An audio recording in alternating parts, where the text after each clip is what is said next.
আমাদের নবীজি হলো আল্লাহর সৃষ্টির ভিতরে সবচেয়ে সম্মানী। আল্লাহর পরেই চার মর্যাদা। আল্লাহর যত সৃষ্টি আছে, আকরামুল খলকি আলাল্লাহ, আল্লাহর সৃষ্টির ভিতরে সবচেয়ে সম্মানী হলো আমাদের নবীজি। নাবিয়ুন আজিমুন, তিনি মহানবী। রাসূলুন কারীমুন, তিনি সম্মানিত রাসূল। ওয়ামা আরসালনাকা ইল্লা রাহমাতাল লিল আলামিন, আল্লাহ রাব্বুল আলামিন যাকে পৃথিবীবাসীর জন্য রহমত স্বরূপ প্রেরণ করেছেন।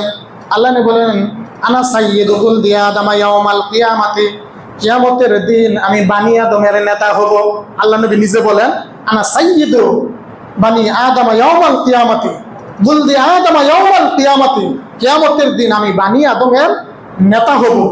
কিয়ামতের মাঠে, বিচারের মাঠে কথা বলতে পারবেন না আদম আলাইহিস সালাম, বিচারের মাঠে কথা বলতে পারবেন না নূহ আলাইহিস সালাম, বিচারের মাঠে কথা বলতে পারবেন না ইব্রাহিম আলাইহিস সালাম, বিচারের মাঠে কথা বলতে পারবেন না মুসা আলাইহিস সালাম, বিচারের মাঠে কথা বলতে পারবেন না ঈসা আলাইহিস সালাম।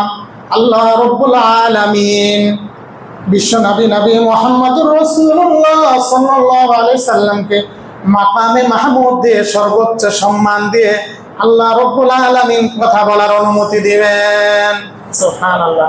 সেই নবী তার আত্মমর্যাদায় তুলে ধরছেন এইভাবে। দেখেন, ওই যে আমরা সাইয়্যিদুল ইস্তিগফার করি না সকাল সন্ধ্যা, সেখানে নবী তার পরিচয় তুলে ধরছেন। বললেন কি, আল্লাহুম্মা আনতা রব্বি লা ইলাহা ইল্লা আনতা খলাকতানি ওয়া আনা আবদুকা।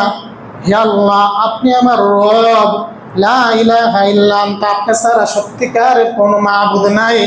খলাকতানি, আপনি আমাকে সৃষ্টি করেছেন। ওয়া আনা আবদুকা, আমি আপনার গোলাম।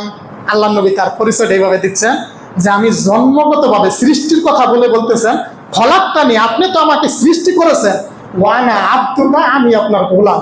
তার মানে আল্লাহ নবী বুঝাতে চাচ্ছেন যে আমি জন্মগতভাবে আমি আপনার কি গোলাম, আমি আপনার বান্দা। অহংকার কোনো মানুষের সাথে না। নবী যদি তার পরিচয় এইভাবে দেয়, তাহলে আমরা গুনাহগার, আমাদের পরিচয় কিভাবে দেওয়া দরকার।